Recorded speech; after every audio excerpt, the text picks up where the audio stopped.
at Large, Zimbabwe's premier current affairs podcast.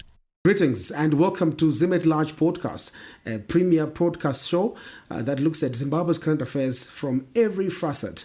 We bring the real deal. There's no room for fake news. We bring it like it is. This is the real deal.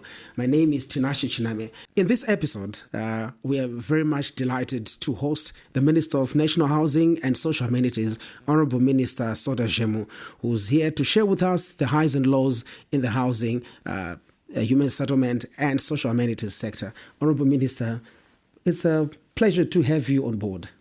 Thank you very much. And also joining us in discussion is Mabasa Sasa. Mabasa needs no introduction, but I think we need to give him his flowers whilst he's still alive. So we'll give you a bit on Mabasa. Mabasa is a veteran journalist who has prominently served at the Herald as deputy editor. He has also served as editor of the Sunday Mail and also editor of the Southern Times in Namibia. Mabasa, once again, welcome to Zim Large Podcast. Well, thank you very much for that flattering introduction, Tinashe. Unfortunately, I am not the one in charge of housing. You are better off flattering the minister if you want a stand. Honorable Minister, once again, without further ado, today we're going to talk about, national housing. We're going to talk about land barons. We're going to talk about, financing. We're going to talk about a whole lot of issues to do, with national housing, human settlements, and social amenities. But just to dive straight into it, Honorable Minister, let's look at the historical background, of national housing, which, as you all know, was racially skewed in the sense that, the black majority were marginalized in terms of housing and everything else. And, things seemed to favor the white minority. And how has that impacted, the current, housing and residential state of affairs in Zimbabwe? Thank you very much for the question, particularly with regards to the previous inequalities that used to obtain as a result of the colonial times that we were into. I would say before independence, home ownership was discriminatory.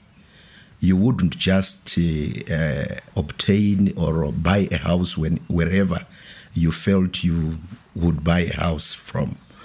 There were some laws that would prevent even those that had the money to buy land or to own houses in leaf suburbs. The indigenous blacks were not supposed to be in low-density suburbs. They were supposed to, if they had the money, acquire land or construct their houses in congested, high-density suburbs. Good examples are Mbari National that we have today, and also the flats in Matapi, Makokova in Bulawayo. Yeah, just to mention a few. So there are still some legacies with regards to what used to happen previously, because even when we got liberated, some of the leafy suburbs are still occupied by foreigners, including even our previous colonizers are still occupying those. But I would say there has been some liberalization when we got our independence, which now allows people to buy land, to construct their houses anywhere in Zimbabwe. There have been that freedom. But previously, that was not the case. There was some discrimination with regards to where the indigenous people would have their accommodation and also acquire land. Another feature that is quick to observe is the issue of the services. In areas where most of the indigenous blacks were settled or would acquire land, there were no adequate services like roads, the sewer, was not adequate, and also water provision was not adequate. That's what happened previously, and that's what we are still battling with, given the urban sprawl and also the urbanization that continues to happen. There is congestion, especially in high-density suburbs, but it's something that we are currently seized with as government. Perhaps, Honorable Minister, if you could give us maybe specific programs or policies that have been implemented historically from maybe 1980, getting into the Second Republic, to deal with these challenges of inequality in human settlements, in access to social amenities. Perhaps maybe just an overview of specific programs and policies that have been implemented or are being implemented. When we got our independence, the first thing was to ensure that the indigenous Zimbabweans would own their houses. So there was a home ownership policy which was introduced in 1980, and the aim was to ensure that the indigenous Zimbabweans would own their houses. I would say even before independence, there were some government enabled through the previous governments. There were government enabled houses that were constructed through the central government and some through municipalities. So government took it to ensure that the indigenous Zimbabweans would own houses, and some houses which the blacks used to rent were then sold to them as a way of ensuring that the people would own their houses. And we got to another dispensation where there was the National Housing Fund as a way of also ensuring that the indigenous people would have funds to acquire houses. And the funds were given through local authorities, where houses would be constructed ultimately for the purposes of ensuring that the indigenous Zimbabweans would own houses. We also got to a stage when the World Bank also participated through the provision of some sites and some services, and that was in collaboration with the government and our local authorities. And we had the urban program, which was called Urban 1 and Urban 2. All that was for the purpose of ensuring that the previous inequalities would be corrected by ensuring that the indigenous people would have access to land and also have access to housing. But as we got to the time that we acquired our land through the land reform, there were quite some withdrawals, especially from the World Bank. And as government, we could not just fold our hands, because our intention was ultimately to ensure that our black majority would acquire housing. So government went on to allow people to pull in some resources through some collaborations which people would do, and they would approach the local authorities and even central government for provision of land, and that happened. But what we are currently finding out is that there was no proper administration of those programs, where there was a lot of embezzlement of the funds from the people, and that was a phase in itself. And as we speak currently, government has now come up with the Zimbabwe National Human Settlements Policy, and the land is no longer being given to those associations. Minister, by associations, you also refer to housing cooperatives. Yes, those cooperatives. Yeah, we have since stopped issuing land through some cooperatives because of the weaknesses in terms of governances that we discovered. and some embezzlement that actually happened from unsuspecting people. And there were also some double allocations, which we continue to be grappling with, and that to some extent created land baronism. And as government, we have just said, in the meantime, let's stop issuing land through those corporations and those associations. So we now have a policy that aims to ensure that there's proper regularization and sanitization even of the old settlements that were created or established through cooperatives. So currently we are guided by the Zimbabwe National Human Settlements Policy. Thank you. You've raised quite a lot of issues there. Yeah. And I'm really wondering which one to start with. There are policy issues, and policies obviously would then want to unpack those a bit, look at targets and things like that. But our ordinary Zimbabwean will immediately jump onto land barons and housing cooperatives. Really, where did this problem come from? Why does it look like the government is struggling to deal with land barons? People, like you said, keep getting conned. And yes, now government has moved to stop that. But where did it come from? Because I raise this because the claim in a lot of conversations in Zimbabwe is that land barons are politically connected. How true is this? Is this the reason why we've had problems with land barons? Yeah, like I said, we had an intention after the land reform program, where we found out that institutions like the World Bank withdrew from the support that it has been extending to Zimbabwe. So we had to come up with our homegrown solutions to deal with provision of land and housing to our indigenous people.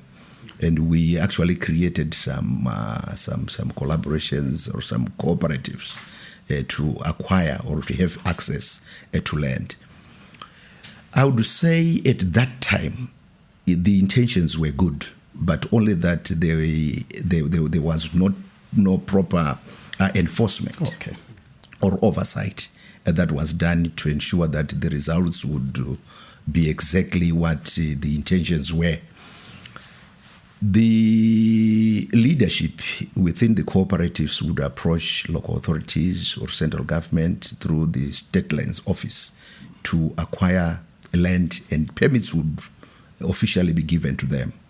But with time, or the pretext, I would say, was that they were going to establish some services and also the on-site and off-site infrastructure that supports a settlement.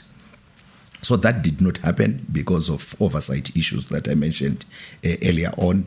And those people, because most of the cooperatives were registered in their names, so they ended up becoming like landlords.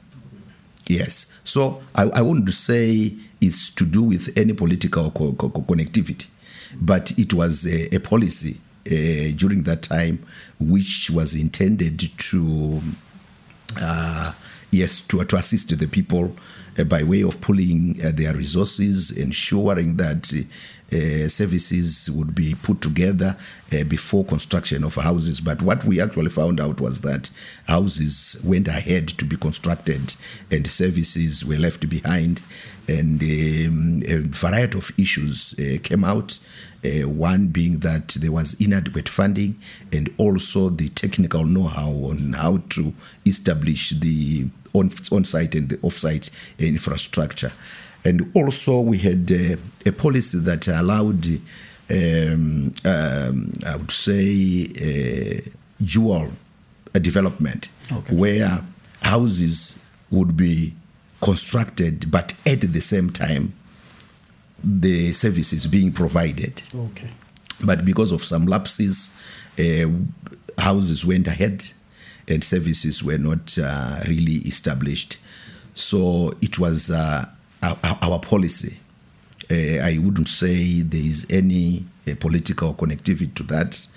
People had that access, and the police would allow people to apply, obtain permits, and once they had those permits, they would then go to their members who ordinarily were supposed to be allocated with the land, and then they would be contributing, say on a monthly basis, contributing some money into a fund, and which fund would then disperse towards the on-site and off-site infrastructure, which did not happen in most cases. So it's something that we are dealing with, and you might have heard about the reprieve that was given by His Excellency the President in 2021 when he launched the current Zimbabwe human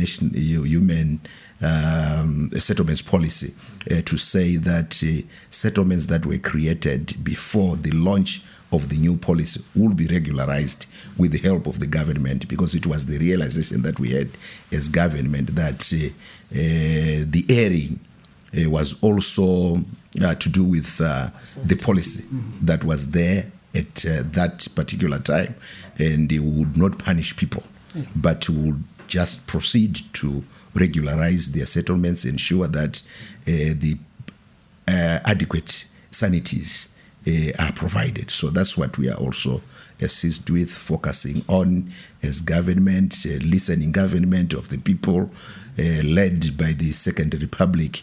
And the President has said, as we will be conducting our regularization, it must happen with minimal displacements. Right. So we don't expect a lot of people to be displaced from wherever that they are, but we will try to ensure that the new designs fit where the people are, and also ensuring that the land that has been provided for amenities has not been touched. And if that land would have been affected, I think those are the people that may be affected, because we now envisage a settlement where people can live, where people can work and do everything in that settlement. So wouldn't allow people who have allocated or settled themselves on servitudes where we are supposed to be establishing lines for electricity, where roads are supposed to be passing through, and where a clinic is supposed to be established, or a school. So those will be the people that will be affected, those that settled on places that were designated for amenities. Right. Honorable Minister, you spoke of the Zimbabwe National Housing and Settlements Policy, which was launched in 2021. In that regard, what is the scope of pro-poor housing in that regard? We want to look at pro-poor housing. What is the scope within the Zimbabwe National Housing Policy?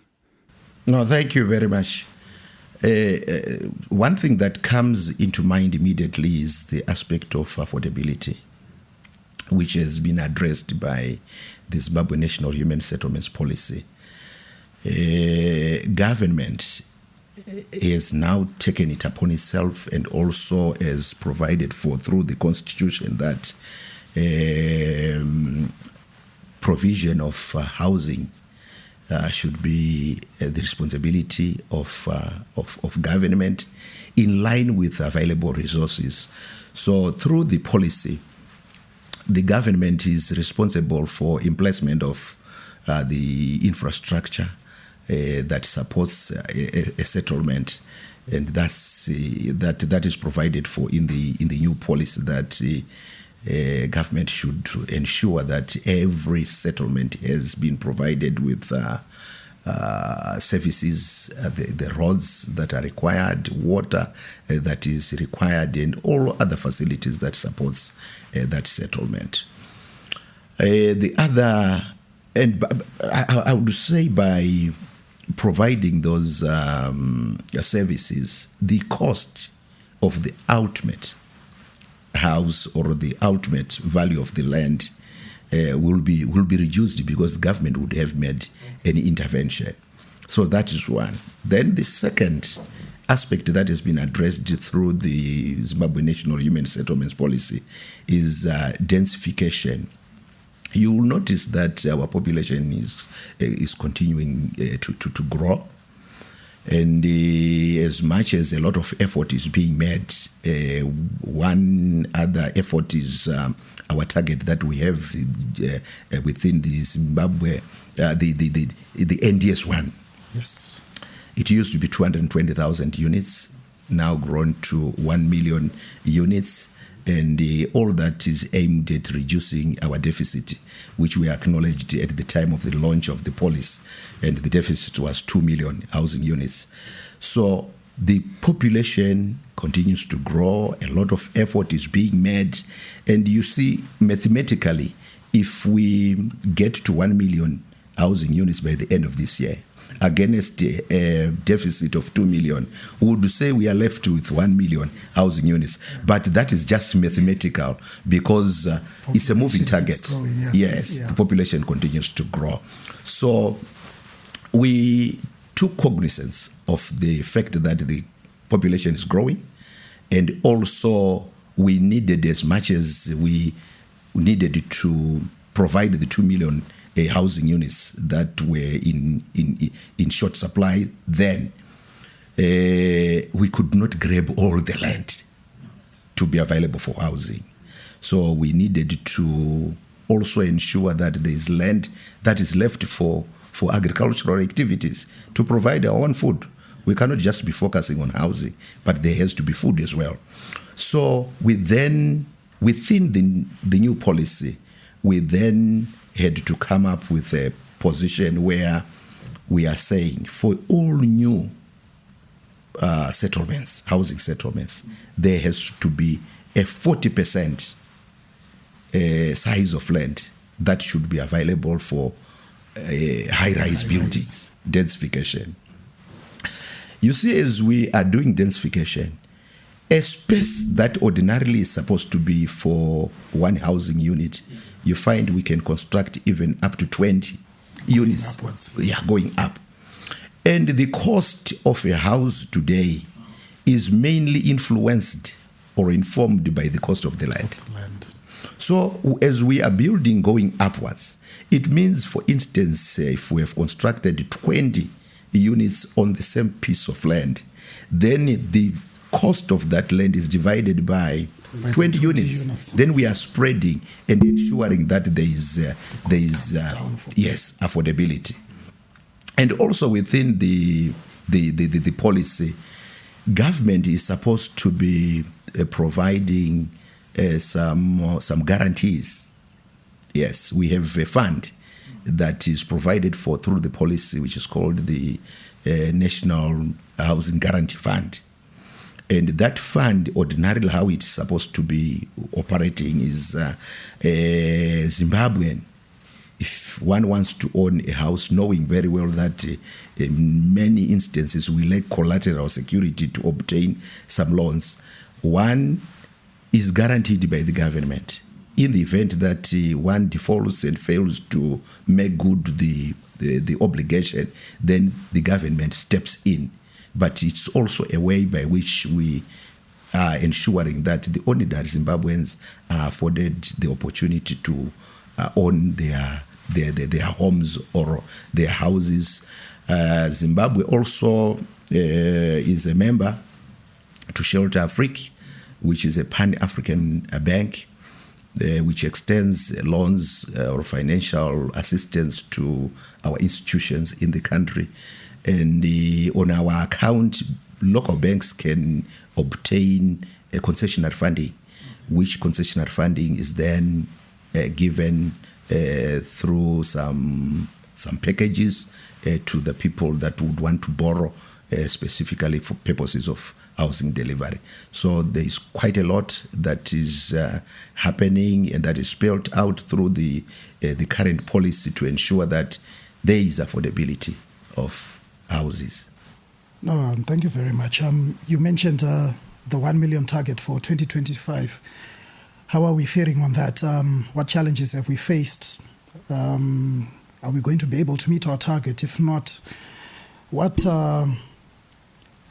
measures are in place, perhaps, to try and accelerate the delivery of housing so that we start meeting these targets and giving houses to the people? And sorry, also perhaps maybe related to that, on that 1 million, how many of these units are targeted at your low-income earners? So when we commenced the journey within the NDS1, the target for the ministry was 220,000 housing units. But during the time of the midterm review, that was in 2023, it was realized that the target had been surpassed. Okay. I think we had done in excess of 400,000 housing units. So our accounting with regards to housing is not solely on fully completed houses, All right. but we account for fully completed houses together with fully serviced stands. A fully serviced stand, in our view, is accounted for as a unit. All right. Yes. So we had surpassed that target by the midterm review, and the government, through cabinet, had to review the target to 1 million housing units. And by the mid of this year, 2025, when we checked on our figures, we realized that we had done more than 70% of our target. And I would want to assure the nation and the people of Zimbabwe that the target is achievable when we get to the end. Already we have started the process of putting together the figures, and we are very hopeful that we will achieve the target of 1 million housing units when we get to the end of the NDS 1, which is a milestone towards the realization of our vision 2030. Like I said, that the aspiration of becoming an upper middle income society cannot be fully achieved without proper housing that gives dignity to our people. So a lot of work is being done. So the other question was the amount of houses that would say have accrued to the low income earners. It's something that we are currently working on. I know from the statistics we will soon be able to determine in terms of the numbers that the houses that have been built as on high density stands and medium density stands. Those, in my view, are the houses that would say are affordable to the majority of the people of Zimbabwe. So something that we are currently putting together to determine, but I would say we are almost there. Right. You spoke about Shelter Afrique, which is an institutional, I think, a multinational financier in terms of housing finance. Yes. Now, locally, I think the issue of finance in housing is a very dicey one. What sustainable models are there in place to ensure that I think every level of our society has access to finance in terms of their housing needs? Yeah, I mentioned our shareholding in Shelter Afrique, the Pan-African Bank, which used to be 1.25%. And just recently, the Ministry of Finance has consented to our increase of the shareholding. But what does this mean then, our increase in shareholding in Shelter Afrique? Does it mean that we have access to more funding? True. We will have more access to funding for housing, and our target is that the housing finance should be targeted for low-income earners, And that is our view as the ministry, especially for the financial institutions that are accessing the funding from Shelter Africa. So the increase, like I indicated, has been a movement from 1.25% to 5%.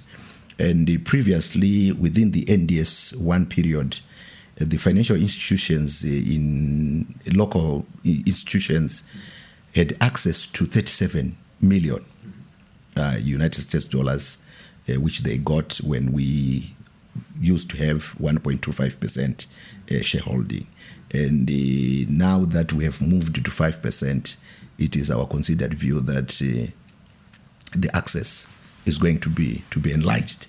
It's going to be enhanced, where more institutions will have access to that cheap funding. And obviously, with the structure that we have with them, because they cannot access that funding without a letter of support from the ministry. And whenever we are issuing those letters of support, we are giving some conditions to say the money must be used towards low-cost housing. Yeah, so that's another way by which we are ensuring that low-cost houses are being delivered. And also, I think you have heard of the participation of some pension houses, and also some insurance companies, also corporates are building houses for their own people. We are now encouraging what we call blended finance, where a variety of institutions are coming together, pulling in the resources and spread the risks within or among themselves as a way of ensuring that there is funding for low-cost houses to be delivered in Zimbabwe. So that's another model, the blended finance model. We are also looking at triple Ps, and as the ministry, we are currently engaging some potential investors who, maybe at the time when we conclude the structure, the private investors will bring in the capital that we don't have, and the government will be providing the land. So we are trying to blend what we have, government providing land and the private institutions bringing in some cash, so that we continue to deliver on the mandate of housing. Minister, you realize that diasporan remittances, I think annually, they total at least $2 billion, and that's a lot of money.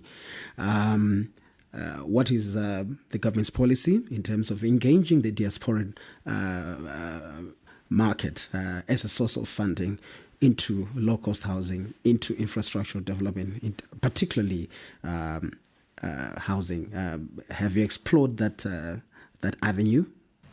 True. It's something that we are currently finalizing, the diaspora infrastructural bonds, where we envisage the people that are in the diaspora to be making some contributions towards as an investment or towards their own home ownership schemes. So it's something that we are working on to try to tie the loose ends to encourage the people that are in the diaspora to invest back home through housing, and to also enable them to own their houses.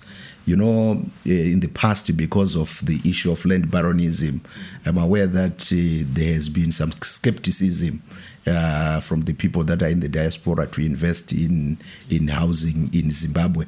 So we have taken it upon ourselves as government to ensure that we come up with a scheme that gives people that are in the diaspora confidence to invest in housing. So it's something that we are currently finalizing as a ministry, and soon we'll be rolling it out to encourage the people to invest back home in infrastructural bonds or in actual home ownership, where the government is involved to give confidence to the people. Just another one on financing.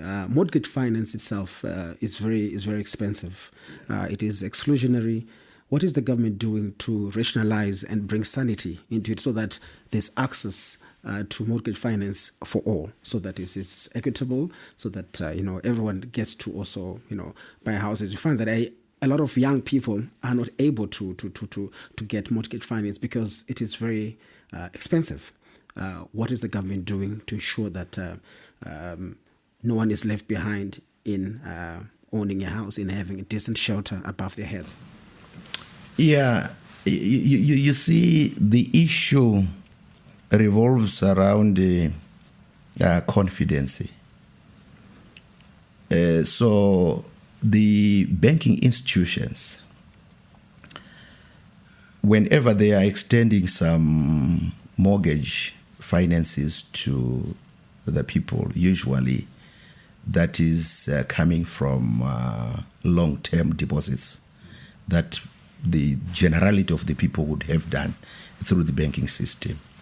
So you find that at the moment there are not many corporates or individuals that are taking their deposits to the banks, and those that are doing so, they are just short-term deposits. And we are now at a point of ensuring that through the efforts of government, the environment is enhanced to give confidence even to the people to deposit their monies through the banks. I think from the reports that we get almost every now and then confirms that people are keeping money in their pillowcases, under their mattresses, in their homes. So we have to get to a point of giving confidence to the people to bring money into the banking system. And once that money has been deposited in the banking system, it is that money which can be accessed through mortgage towards housing. So the whole issue through the whole of government approach, I think we are getting there, because even as a ministry responsible for housing, we are not working as a silo. We are working as the whole of government in trying to approach to these issues to ensure that we give confidence to the people, deposit the monies. I know the constraints that the majority of the Zimbabweans are facing. Some banks that have attempted to offer some mortgages are short-term and the interest rates are very high.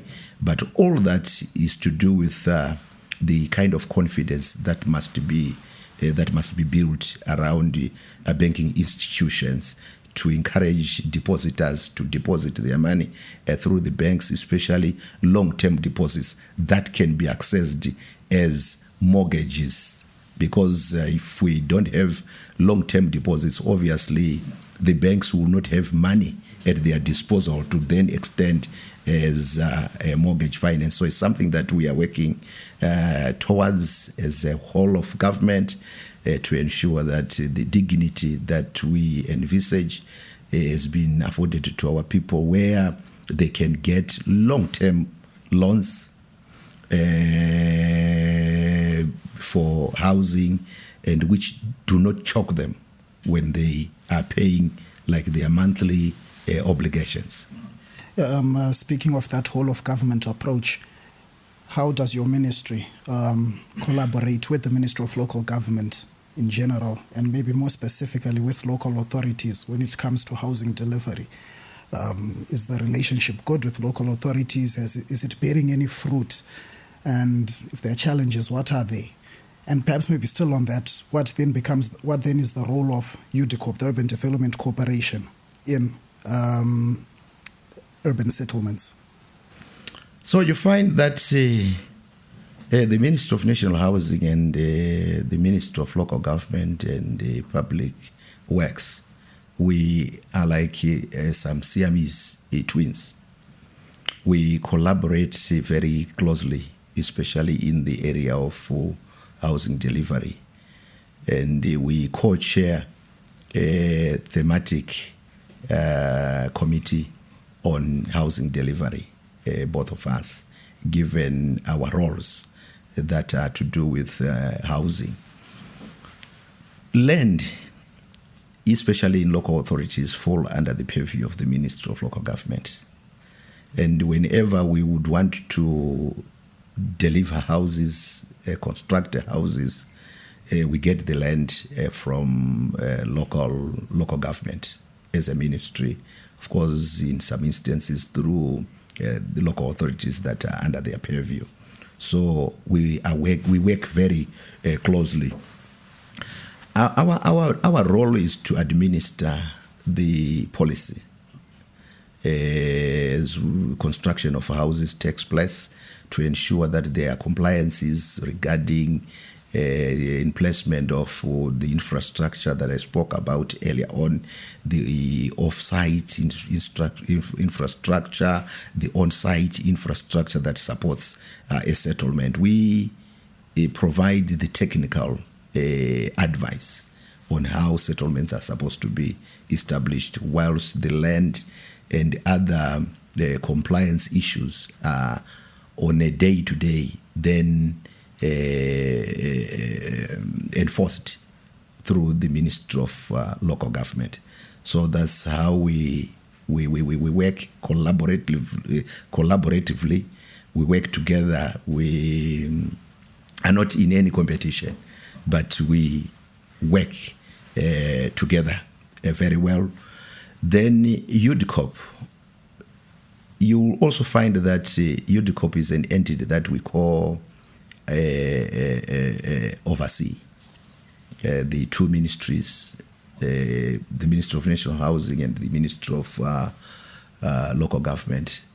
The reason why UDCOP is in existence is supposed to ensure that housing delivery is expedited, given that it's an entity that can have access to other sources of funds except from the fiscus. Okay.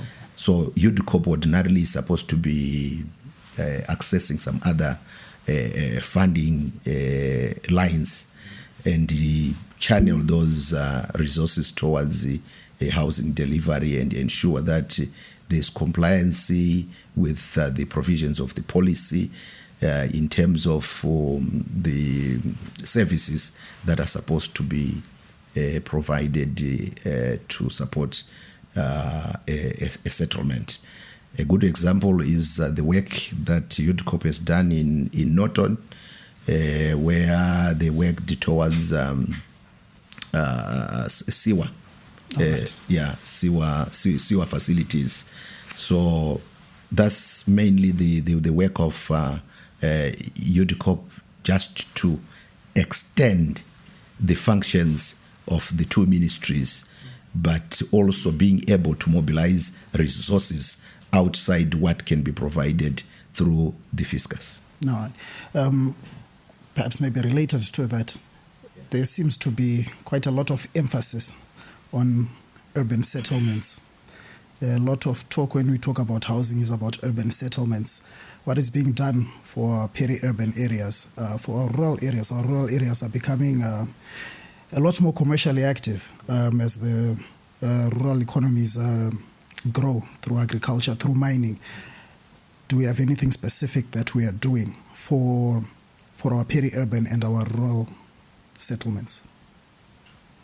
So you find that the reason why many people were congesting our towns was the result of, I would say, the failure of the previous policies to establish industries in areas where people live currently, especially in our rural areas.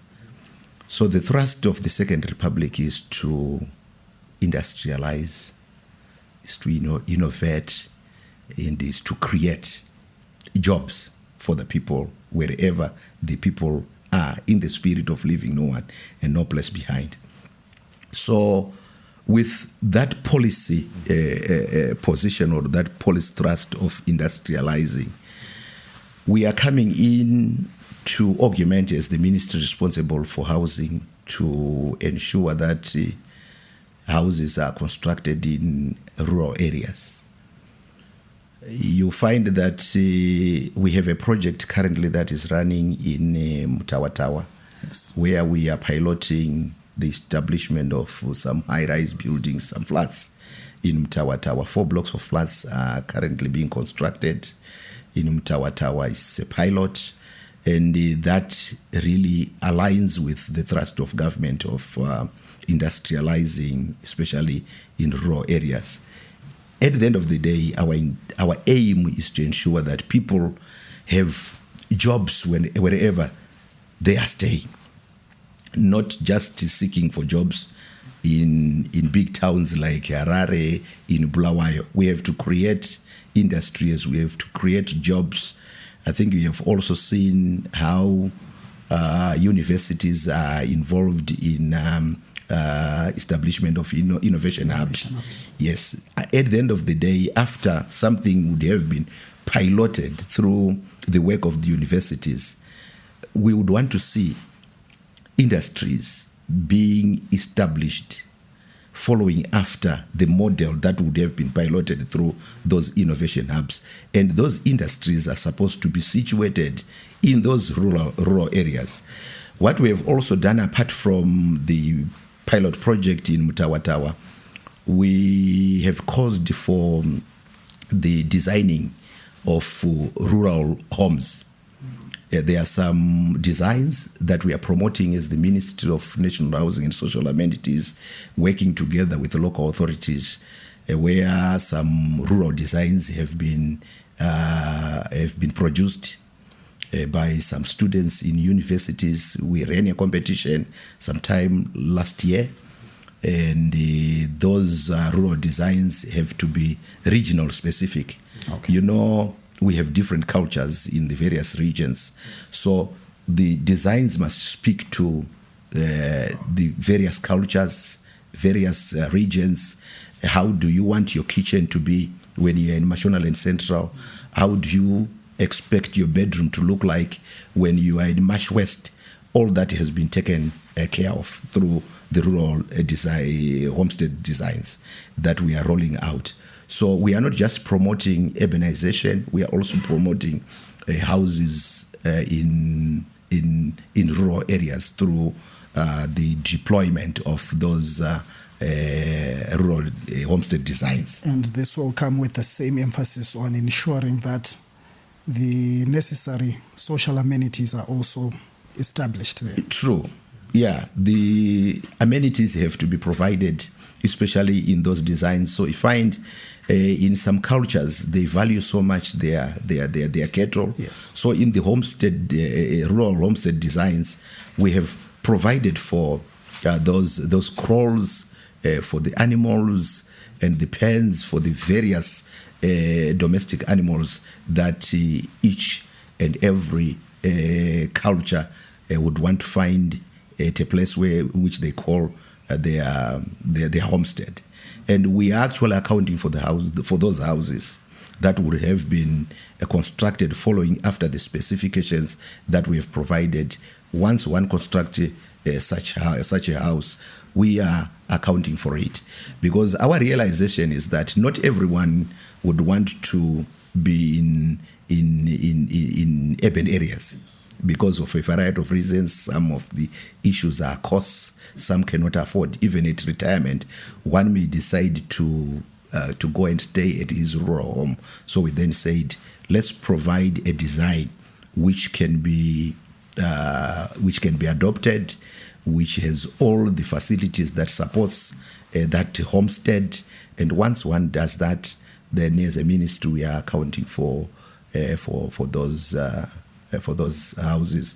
We are at a point of giving awareness to the members of the public about the availability of those designs, and we have also proposed through our fiscal allocations that we may pilot those rural homestead designs to a selected few individuals that will agree on, so as for people to really see what it means to build a rural home in their various localities. Honorable Minister, can I put my name as the first one for that exercise? Yeah, like you see, I avoided to mention who will qualify for that, but I know we have various groups. We don't know what the committee will say. Probably they will say, let's target the child-headed families. Yeah. Yes, let's target the women. Let's target even the disabled. Let's target even the war veterans. Yeah, so I avoided to specifically say which group will be targeted, but it will be the decision of the committee. But that's our thrust. Right. From this discussion, Honourable Minister, I think there's a lot of work, a lot of achievements that have been made, which is quite commendable. But what have been the setbacks? Obviously, there's no success without any challenge. What would you say have been the major setbacks in your drive to ensure that no one is left behind, ensuring that national housing is a priority for every citizen in Zimbabwe? Yeah, some of the setbacks have been on financing.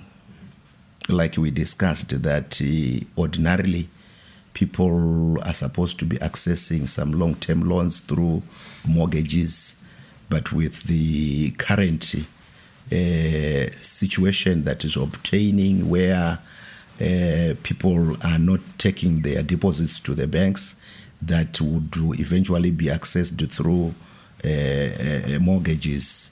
That has been another setback. Those banks that have decided to offer the mortgages, they are short-term, inaccessible, and with very high interest. So that has also affected us as a ministry that is responsible for housing delivery. The other issue has been the urban sprawl, where, of course, a lot of effort is being made to curb that, but previously it's what we faced. And it's something that we have to be dealing with through regularization and sanitization to ensure that people are afforded the dignity and the equity that they must be enjoying through housing delivery. So those are, I would say, those are the major issues that have affected us, the availability of funding for a variety of projects, and also the issue of inadequacies with regards to off-site infrastructure. You find that some settlements have been established, but they don't have adequate sources of water, where dams are supposed to be constructed, and that has delayed in some instances. And also we have some settlements that have been created that are not yet electrified, but thanks to the innovativeness of the Second Republic, where now there has been a policy position to allow the private sector to participate, to come through, extend lines to unserviced areas as the private sector that are bringing their resources to extend power lines to those underserviced areas, and also the generation of electricity that can be done by the private sector for a targeted settlement. Yeah, so those are some of the issues that we have been facing, and the challenges that we have, not forgetting the issue of land baronism that we have just talked about. But you see, land barons, their rightful place is behind the bars. Yeah, it's not something that we should continue to be talking about. Whenever one deliberately decides to violate the provisions of the law, they must be behind the bars. And we are happy that recently we have had quite a number of people that got convicted because of land baronism. So that has been our challenge. But we would want to thank the efforts through the whole of government approach that SACI is also doing their job. Even those that used to hide behind, party lines and so forth, they've been caught in the web, and they are now in college, as it were. True. There's no one who can be immune against the law. Whatever the law provides or prescribes is what's supposed to be done by every Zimbabwean, especially those that call themselves politically connected. If you are a true patriot, you must toe the line, and you must support the laws that are enacted by the government by observing those laws. But if you violate, then there's no way you would say, I'm politically connected when you are violating the laws of the government. Yeah.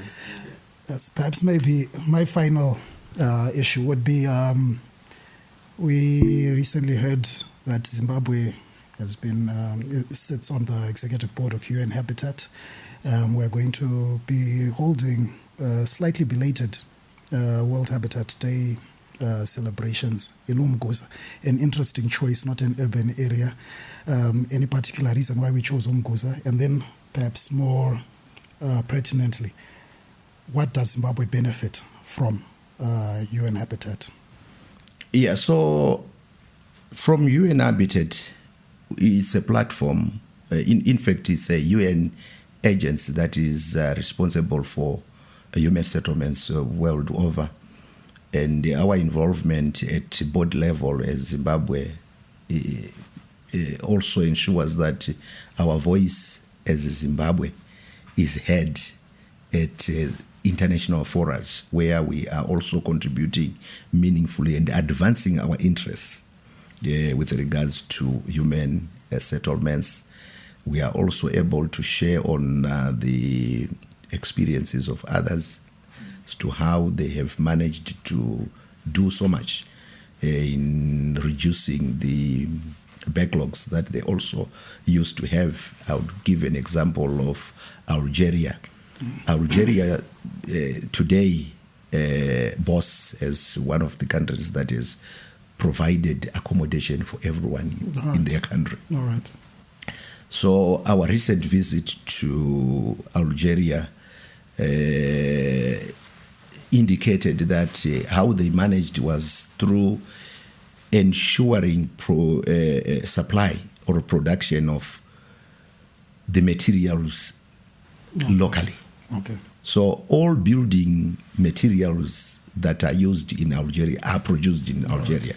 All right. So they don't have an import of inflation like what happens in some instances here in Zimbabwe, where we are importing building material at inflated values. And obviously, when that is used to construct a house, the cost is factored in, and many people will not afford.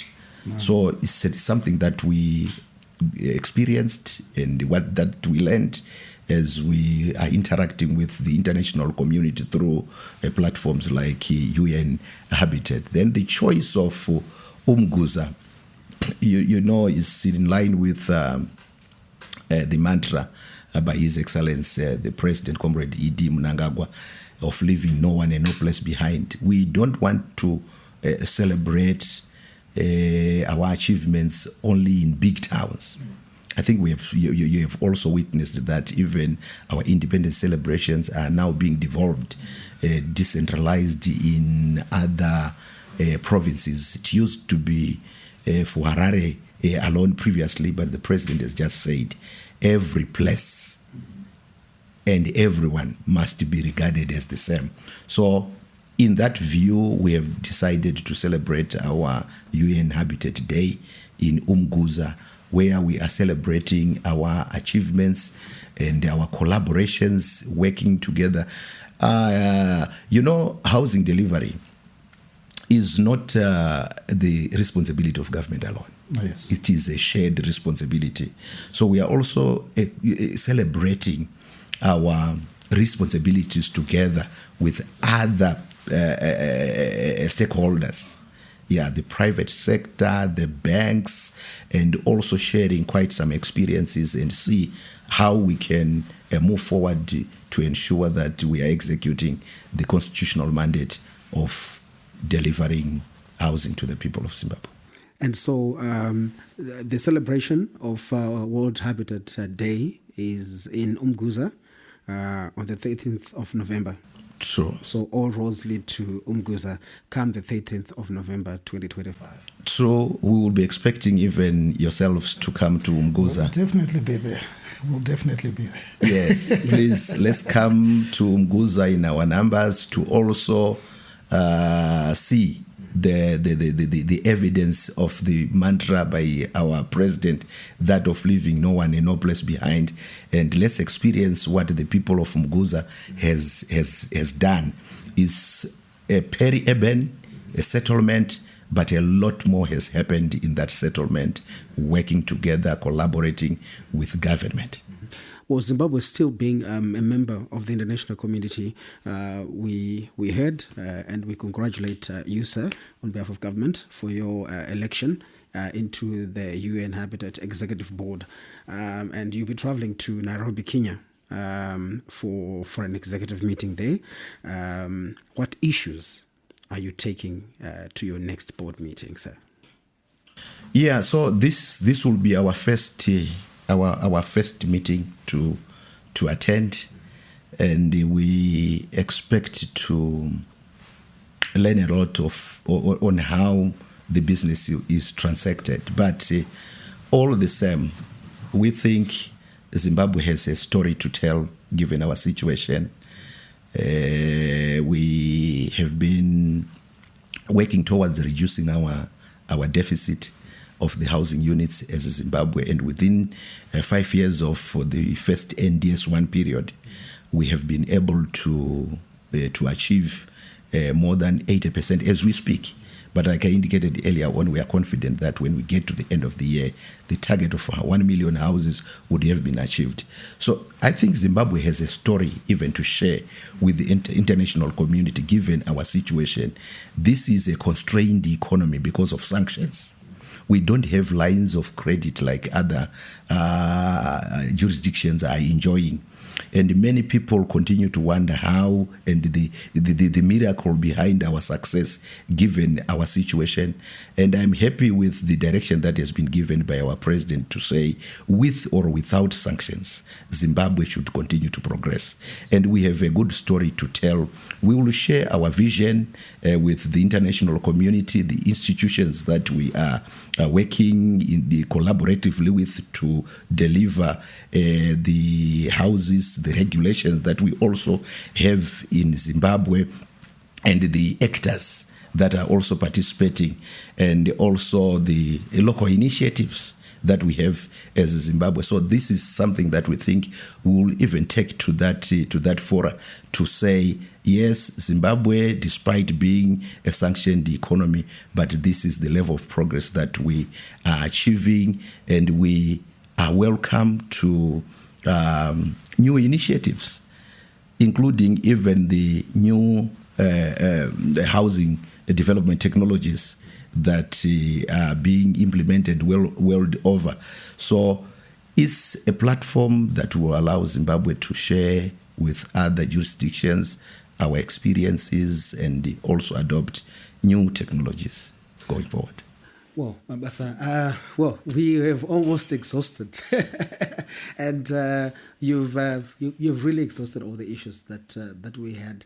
But Honorable Minister, I think there being anything else, and nothing else, I don't know, would like to really thank you so much for having made your time to come and discuss with us and give us insights into the achievements, the setbacks, and most importantly, the achievements that have been made in the Second Republic with regards to national housing, settlements, and social amenities. And we'd like to thank you, Minister, for that. And Mabasa, once again, it's been a great one, and we look forward to more housing. You said we have how many more units? One more. We've accomplished 1 million. Yes. We need another million. By the end of this year, we are very certain that we would have achieved our new and revised target of 1 million housing units. And that should give us a good leap into the NDS2, where we expect and envisage to do much more for the people of Zimbabwe. Thank you very much. This has been Zim at Large, where we had the Honorable Minister of National Housing and Social Amenities, Honorable Soda Zhemu, who was here to discuss with us and share with us the achievements with regards to that sector. Otherwise, it's all good, and we'll catch you in the next episode. Thank you.